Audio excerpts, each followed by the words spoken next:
ನಮಸ್ಕಾರ. ಕಳೆದ ಒಂದು 2 ತಿಂಗಳಿಂದ ರಾಜ್ಯದಾದ್ಯಂತ ಹಾಸನ ಜಿಲ್ಲೆ ಸೇರಿದಂತೆ ಡೆಂಗು ಜ್ವರದ ಹಾವಳಿ ತುಂಬಾ ಜಾಸ್ತಿ ಆಗ್ತಾ ಇರೋದ್ರ ಬಗ್ಗೆ ತಮಗೆಲ್ಲ ತಿಳಿದೇ ಇದೆ. ಆ ಬಗ್ಗೆ ಒಂದೆರಡು ಮಾತನ್ನ ತಮ್ಮ ಜೊತೆ ಹಂಚ್ಕೊಳ್ಳೋಣ ಅಂತ ಬಂದೆ. ಡೆಂಗು ಜ್ವರ ನಮಗೆಲ್ಲ ಹೊಸದೇನಲ್ಲ, ಶತಮಾನಗಳಿಂದ ವೈದ್ಯಕೀಯ ವಿಜ್ಞಾನಕ್ಕೆ ಗೊತ್ತಿರ್ತಕ್ಕಂಥ ವಿಷಯ. ಆದರೆ ಕಳೆದ 2 ದಶಕದಿಂದ ನಮ್ಮ ದೇಶದಲ್ಲಿ ಡೆಂಗು ಜ್ವರ ರೀಎಮರ್ಜ್ ಆಯಿತು. ಅಂದ್ರೆ ಮತ್ತೆ ಅದರ ಒಂದು ಸಾಂಕ್ರಾಮಿಕತೆ ಶುರುವಾಯಿತು. ಅದಕ್ಕೆ ಹಲವಾರು ಕಾರಣಗಳಿರ್ಬೋದು. ನಮ್ಮ ಒಂದು ಸೊಳ್ಳೆಯನ್ನು ಹತೋಟಿ ಮಾಡಲು ವಿಫಲವಾಗಿರ್ತಕ್ಕಂಥದ್ದಿರ್ಬೋದು, ಅಥವಾ ಹೆಲ್ತ್ ಎಜುಕೇಷನ್ ಕೊರತೆ ಇರ್ಬೋದು, ಅಥವಾ ಜಾಗತಿಕ ತಾಪಮಾನ ಜಾಸ್ತಿಯಾಗಿರೋದಿರ್ಬೋದು, ಅಥವಾ ಈ ಟ್ರಾವೆಲಿಂಗ್ ಸಂಚಾರ ಇಂಟರ್ನ್ಯಾಷನಲ್ ಟ್ರಾವೆಲಿಂಗ್ ಎಲ್ಲ ಜಾಸ್ತಿಯಾಗಿ ಮತ್ತೆ ಭಾರತದಲ್ಲಿ ಡೆಂಗು ಜ್ವರ ಉಲ್ಬಣಗಳು ಜಾಸ್ತಿ ಆಗ್ತಾ ಬಂತು.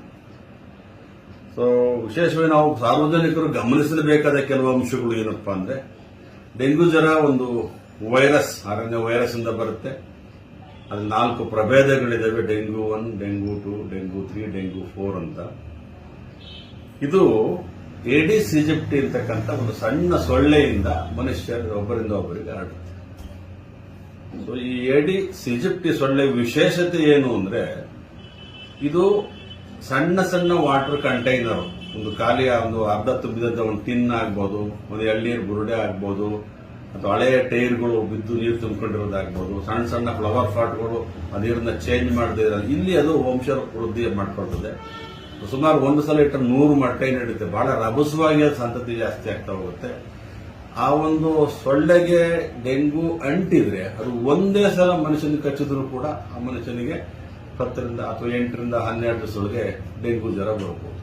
ಸೊ ಇಷ್ಟು ರಭಸವಾಗಿ ಅದು ಹರಡುವ ಸಾಧ್ಯತೆ ಇರೋದ್ರಿಂದ, ಸೊ ವಿಶೇಷವಾಗಿ ನಾವು ಡೆಂಗುನ ತಡಿಬೇಕಾದ್ರೆ ನಾವು ಒಂದು ಮನೆಯ ಸುತ್ತಮುತ್ತ ಈ ಒಂದು ವಾತಾವರಣ, ಆ ಡೆಂಗು ಏಡಿಸ್ ಸೊಳ್ಳೆ ಬೆಳೆದೇ ಇರೋಂಗೆ ನೋಡ್ತಾ ಒಂದು ವಾತಾವರಣ ಸೃಷ್ಟಿ ಮಾಡ್ಕೋಬಹುದು. ಎಲ್ಲ ನಾವು ಕ್ಲೀನ್ ಆಗಿ ಇಟ್ಕೋಬೇಕಾಗ್ತದೆ. ಇಲ್ಲೂ ಕೂಡ ವಾಟರ್ ಕಂಟೈನರ್, ವಾಟರ್ಗಳು ನಿಲ್ದಂಗೆ ನೋಡ್ಕೋಬೇಕಾಗ್ತದೆ, ಚರಂಡಿಲ್ಲ ಅದರೊಟ್ಟಿಗೆ. ಎರಡನೇದಾಗಿ ವೈಯಕ್ತಿಕವಾಗಿ ನಾವು ಪ್ರಿಕಾಷನ್, ಅದ್ರ ಡೆಂಗು ನಡೀತದೆ ಕಡೆ ಸಿಕ್ಕಾಪಟ್ಟೆ ಜಾಸ್ತಿ ಬರ್ತಿದ್ದಾಗ ನಾವು ಒಂದು ವೈಯಕ್ತಿಕವಾಗಿ ಪೂರ್ತಿ ಬಟ್ಟೆಯನ್ನು ಧರಿಸೋದಾಗ್ಬೋದು, ಬಟ್ ಜಾಸ್ತಿ ಬಾಡಿಯ ಭಾಗ ಎಕ್ಸ್ಪೋಸ್ ಆಗದಂಗೆ, ಅಥವಾ ಈ ಒಂದು ಲಿಕ್ವಿಡೇಟರ್ಗಳು ಅಂತ ಏನ್ ಹಾಕತ್ತೀವೋ ಹಗಲು ರಾತ್ರಿ 2 ಹೊತ್ತು ಹಾಕಬೇಕು. ಯಾಕಂದ್ರೆ ಈ ಏಡಿಸ್ ಈಜಿಪ್ಟಿ ಸೊಳ್ಳೆ ಹಗಲೊತ್ತು ಕಚ್ಚುತ್ತೆ. ಮಲೇರಿಯಾ ಸೊಳ್ಳೆ ರಾತ್ರಿ ಹೊತ್ತು ಮಲೇರಿಯಾ ಕಚ್ಚುತ್ತೆ. ಅಂದ್ರೆ ಹಗಲೊತ್ತು ಕೂಡ ಪ್ರೊಟೆಕ್ಷನ್ ತಗಬೇಕಾಗ್ತದೆ. ಹಾಗೂ ಈ ಎಕ್ಸ್ಪೋಸ್ಡ್ ಪಾರ್ಟ್ ಏನು ಬಟ್ಟೆಯಿಂದ ಕವರ್ ಆಗಿರೋದಿಲ್ವೋ ಆ ಭಾಗಗಳಿಗೆ ಕೆಲವು ರಿಪೆಲೆಂಟ್ ಕ್ರೀಮ್ಗಳನ್ನ ನಾವು ಉಪಯೋಗಿಸಿಕೊಂಡು ಕೂಡ ಸೊಳ್ಳೆ ನಮಗೆ ಕಚ್ಚಿದಾಗ ನೋಡ್ಕೋಬಹುದು. ಫ್ಯಾನ್ ಬಳಸೋದಾಗ್ಬೋದು, ಅಥವಾ ಮಸ್ಕಿಟೋ ನೆಟ್ಗಳ ಸೊಳ್ಳೆ ಪರದೆಗಳು ಬಳಸೋದು, ಎಲ್ಲವನ್ನೂ ಮಾಡ್ಕೊಂಡು ವೈದ್ಯಕೀಯ ಪ್ರೊಟೆಕ್ಷನ್ ನಾವು ತಗೊಳ್ಳೋದ್ರಿಂದ ಬಹಳಷ್ಟು ಪ್ರಮಾಣದಲ್ಲಿ ಡೆಂಗು ಜ್ವರ ಹರಡೋದನ್ನ ಬರೋದನ್ನ ತಪ್ಪಿಸ್ಕೋಬಹುದು. ಹಾಗೂ ಇಷ್ಟೆಲ್ಲ ತಗೊಂಡು ಕೂಡ ಡೆಂಗು ಜ್ವರ ಬಂತು ಅಂತ ನಮ್ಗೆ ಹೇಗೆ ಗೊತ್ತಾಗುತ್ತೆ ಮೊದಲನೇ ದಿವಸ ಅಂತ ಏನಾದ್ರು ತಾವು ಕೇಳಿದ್ರೆ, ಸಾಮಾನ್ಯವಾಗಿ ಡೆಂಗು ಜ್ವರ ಬೇರೆ ಜ್ವರಕ್ಕಿಂತಲೂ ವಿಶೇಷವಾಗಿ ಸಡನ್ ಆಗಿ ಒಂದೇ ಸಮ ಬೆಳಗ್ಗೆ ಚೆನ್ನಾಗಿದ್ದರೆ ಮಧ್ಯಾಹ್ನ ಒಂದೇ ಸಮ 100-104 ಡಿಗ್ರಿ ಟೆಂಪರೇಚರ್ ಬಂದ್ಬಿಡುತ್ತೆ.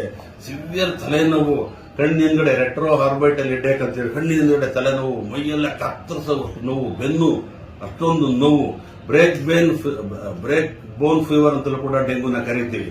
ಸೊ ಒಂದೇ ಸಮ ಬರೋದು, ಕಣ್ಣೆಲ್ಲ ಕೆಂಪಗಾಗ್ಬಿಡೋದು. ಹಾಗಿದ್ದಾಗ ಸಾಮಾನ್ಯವಾಗಿ ನಮಗೆ ಡೆಂಗು ಜ್ವರ ಪ್ರಾಬಬ್ಲಿ ಬಂದಿದೆ ಅಂತ ನಾವು ಅನ್ಕೋಬೇಕಾಗ್ತದೆ.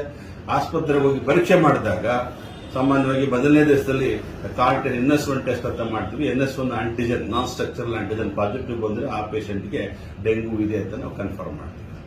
ಸೊ ಒಂದ್ಸಲ ಡೆಂಗು ಇದೆ ಅಂತ ಕನ್ಫರ್ಮ್ ಆದಾಗ ನಾವು ಗಮನಿಸಬೇಕಾದ ಅಂಶಗಳು ಅಂದ್ರೆ, ಆದಷ್ಟು ನೋವು ನಿವಾರಕಗಳನ್ನು ನಾವು ತಗೋಬಾರದು. ಅಂದ್ರೆ ಏನು ಆಸಿಕ್ಲಫೆನಾಕೋ, ಡೈಕ್ಲಫೆನಾಕೋ, ಬ್ರೂಫೇನ್ ಏನಿರ್ತವಲ್ಲ ಅವನು ಉಪಯೋಗಿಸಿದ್ರೆ ಜ್ವರ ಕಡಿಮೆ ಆಗುತ್ತೆ ಅನ್ನೋದಾದ್ರೂ ಕೂಡ ನಮಗೆ ಡೆಂಗು ಜ್ವರ ತೀವ್ರಗತಿಗೆ ಹೋಗುವ ಸಾಧ್ಯತೆ ಜಾಸ್ತಿ ಮಾಡ್ಕೊಂಡಾಗುತ್ತೆ. ಸೊ ಜ್ವರವನ್ನ ಪ್ಯಾರಾಸಿಟಮಾಲ್ ಸಿಂಪಲ್ ಔಷಧಿಗಳು ಉಪಯೋಗಿಸಿ 6 ಗಂಟೆಗೆ ಒಂದ್ಸಲ. ಹಾಗೂ ನೀರಿನ ಅಂಶ ಶರೀರದಲ್ಲಿ ಕಡಿಮೆ ಆಗದಂಗೆ, ಅಂದ್ರೆ ಅತಿಯಾಗಿ ನೀರು ಕುಡಿಯೋದು, ಬರೀ ನೀರಷ್ಟೇ ಅಲ್ಲ, ಎಳ್ನೀರು, ಜ್ಯೂಸು, ಮಜ್ಜಿಗೆ ಅದರ ಮೊದಲನೇ ದಿವಸದಲ್ಲೇ ನೀರಿನ ಅಂಶವನ್ನು ಶರೀರದಲ್ಲಿ ಚೆನ್ನಾಗಿ ಇಟ್ಕೊಂಡ್ರೆ ಡೆಂಗು ತೀವ್ರಗತಿ ಆಗೋದನ್ನು ತಪ್ಪಿಸ್ಬೋದು.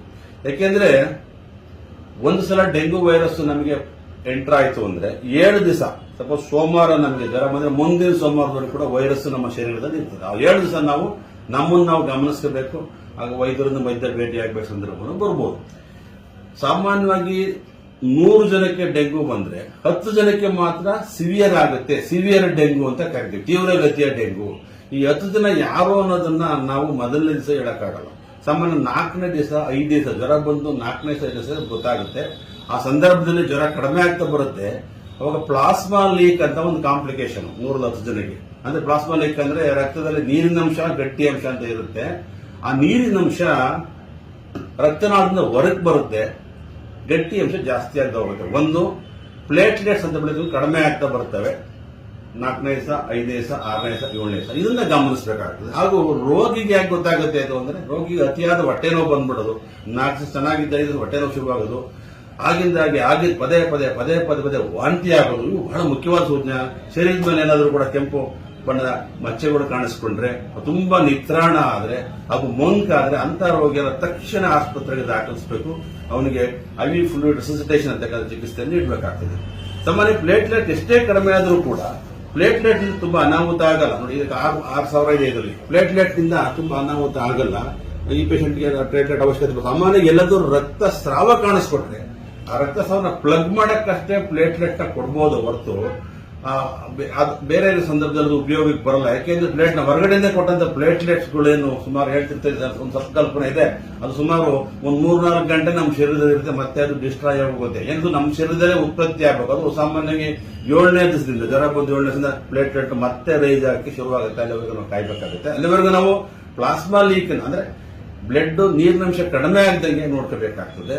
ಸೊ ಯಾವ ರೋಗಿಗೆ ವಾರ್ನಿಂಗ್ ಸಿಗ್ನಲ್ ಬರ್ತವೋ, 4ನೇ ಜ್ವರ ಬಂದ 4ನೇ ಸೆಕೆಂಡ್ ಅತಿಯಾದ ಹೊಟ್ಟೆ ನೋವು, ವಾಂತಿ, ನಿತ್ರಾಣ ಅಥವಾ ಕೆಂಪು ಮಚ್ಚೆಗಳು ಬಂದರೆ ತಕ್ಷಣ ರೋಗಿಯನ್ನ ಆಸ್ಪತ್ರೆಗೆ ದಾಖಲು ಮಾಡಿ ಚಿಕಿತ್ಸೆಯನ್ನು ಪ್ರಾರಂಭಿಸಬೇಕು. ಇದನ್ನು ಬಹಳ ಮುಖ್ಯವಾಗಿ ನಾವು ಗಮನದಲ್ಲಿಟ್ಟಬೇಕು. ಎಲ್ಲ ರೋಗಿಗಳು ಕೂಡ ಸೀರಿಯಸ್ ಆಗಲ್ಲ. 190 ರೋಗಿಗಳಿಗೆ ಆಸ್ಪತ್ರೆಗೆ ಅಡ್ಮಿಷನ್ ಅವಶ್ಯಕತೆ ಇಲ್ಲ. 110 ರೋಗಿಗಳಿಗೆ ವಾರ್ನಿಂಗ್ ಸಿಗ್ನಲ್ ಅಂತ ಬರುತ್ತೆ. ಆ ವಾರ್ನಿಂಗ್ ಸಿಗ್ನಲ್ ಗಮನಿಸಿ ಚಿಕಿತ್ಸೆಯನ್ನು ಪ್ರಾರಂಭಿಸ್ತಾ ಇದ್ರೆ ಅವರು ತುಂಬಾ ತೀವ್ರಗತಿಯ ಒಂದು ಸಂಕಷ್ಟಕ್ಕೆ, ಬಿಪಿ ಪಲ್ಸ್ ಎಲ್ಲ ಡ್ರಾಪ್ ಆಗಿ ವಿವಿಧ ಅಂಗಾಂಗಗಳು ಫೇಲ್ ಆಗಿ 24-48 ಗಂಟೆ ಒಳಗೆ ಮಾಡುವ ಒಂದು ಸಂಭವ ಇರ್ತದೆ. ಆದರೆ ಈ ಒಂದು ವೈಜ್ಞಾನಿಕ ಯುಗದಲ್ಲಿ ಆದಷ್ಟು ಸಾವು ನೋವುಗಳನ್ನ ಸಕಾಲದ ಚಿಕಿತ್ಸೆ ನೀಡಿ ತಡೀತಾ ಇರೋದನ್ನು ಕೂಡ ಇಲ್ಲಿ ನಾವು ಗಮನಿಸಬಹುದು. ಸೊ ಇಷ್ಟನ್ನು ಹೇಳ್ತಾ, ವಿಶೇಷವಾಗಿ ಇನ್ನೂ ಕೂಡ ಬಹಳಷ್ಟು ಈ ಸಾಮಾನ್ಯಗಳನ್ನು ಈ ಪಪ್ಪಾಯ ಎಲೆನ ತಿಂದ್ರೆ ಪ್ಲೇಟ್ಲೆಟ್ ರೈಸ್ ಆಗ್ತವೆ ಅಂತ. ಪ್ಲೇಟ್ಲೆಟ್ ರೈಸ್ ಆಗಿ ಅವಶ್ಯಕತೆನಲ್ಲ. ಪಪ್ಪಾಯ ಎಲೆಯಿಂದ ಅದು ರೈಸ್ ಆಗೋದ್ರಿಂದ ಎಲ್ಲಾ ಸಂಶೋಧನೆ ಕೂಡ ಹೇಳಿದವೆ. ಪಪ್ಪಾಯ ಎಲೆನ ತಿನ್ನೋದ್ರಿಂದ ಆಗೋಲ್ಲ. ಆದಷ್ಟು ಹಣ್ಣಿನ ರಸಗಳು, ಹಣ್ಣುಗಳು ಏನ್ ಸಿಕ್ಕೋ ಅದನ್ನ ಸೇವಿಸಬಹುದು. ಸಾಕಷ್ಟು ನೀರು ಕುಡಿಯೋದು, ಎಳ್ಳೀರು ಕುಡಿಯೋದನ್ನ ಮಾಡಬೇಕಾಗುತ್ತೆ ಹೊರತು ಪಪ್ಪಾಯ ಎಲೆ ತಿನ್ನೋದ್ರಿಂದ ಯಾವುದೇ ಅನುಕೂಲ ಆಗಲ್ಲ. ಪ್ಲೇಟ್ಲೆಟ್ ಇಂದ ಅನಾವಶ್ಯಕ ಕೊಡೋದ್ರಿಂದ ರೋಗಿಗೆ ಅನಾನುಕೂಲ ಹೊರತು ಅನುಕೂಲಗಳು ಏನೂ ಇಲ್ಲ ಅಂತ ವೈಜ್ಞಾನಿಕ ಸಂಸ್ಥೆಗಳು, ಹೊಸ ಸಂಶೋಧನೆಗಳು ತಿಳಿಸಿದರೆ. ಸೊ ಇಷ್ಟು ಹೇಳ್ತಾ, ಸುಮಾರು ದಶಕಗಳೇ ಕಳೆದರೂ ಕೂಡ ಇದುವರೆಗೂ ಕೂಡ ಡೆಂಗ್ಯೂ ಜ್ವರಕ್ಕೆ ಯಾವುದೇ ಒಂದು ಫಲಕಾರಿಯಾದಂತ ವ್ಯಾಕ್ಸಿನ್, ಲಸಿಕೆ ಇಲ್ಲದೆ ಇರೋದ್ರಿಂದ ಸೊ ಡೆಂಗು ಬರ್ದಂಗ್ ತಡೆದು ನಮಗೆ ಬಹಳ ಮುಖ್ಯವಾಗುತ್ತೆ. ಅದು ಹೇಗೆ ನಾನು ಈಗಾಗಲೇ ಹೇಳಿದೆ, ಸೊಳ್ಳೆಯನ್ನು ನಿಯಂತ್ರಿಸೋದು, ಮನೆ ಸುತ್ತಮುತ್ತ ಶುಚಿತ್ವವಾಗಿ ಇಟ್ಕೊಳ್ತಕ್ಕಂಥದ್ದು, ನೀರು ನಿಲ್ಲದೆ, ವಿಶೇಷವಾಗಿ ಸಣ್ಣ ಕಂಟೈನರ್ ನೀರು ನಿಲ್ಲದೆ ನೋಡ್ಕೊಳ್ತಕ್ಕಂಥದ್ದು, ವೈಯಕ್ತಿಕ ಪ್ರಿಕಾಷನ್, ಸೊಳ್ಳೆ ಫ್ಯಾನ್ ಹಾಕೊಳ್ಳೋದಾಗಬಹುದು, ಲಿಕ್ವಿಡೇಟರ್ ಯೂಸ್ ಮಾಡೋದಾಗಬಹುದು, ಕ್ರೀಮ್ಗಳು ಯೂಸ್ ಮಾಡೋದಾಗಬಹುದು, ಬಟ್ಟೆ ಸಲ್ಕೊಂಡು ಇವೆಲ್ಲ ಮಾಡಿ ಸೊಳ್ಳೆ ಕಚ್ಚಿದಂಗೆ ನೋಡ್ಕೊಂಡ್ರೆ ಡೆಂಗು ಜ್ವರ ಬರೋದ್ರ ಬಹಳಷ್ಟು ಮಟ್ಟಿಗೆ ತಡೆಯಬಹುದು ಅನ್ನೋ ವಚನ ಹೇಳ್ತಾ ನಾನು ಮಾತನ್ನು ಮುಗಿಸ್ತೇನೆ. ನಮಸ್ಕಾರ.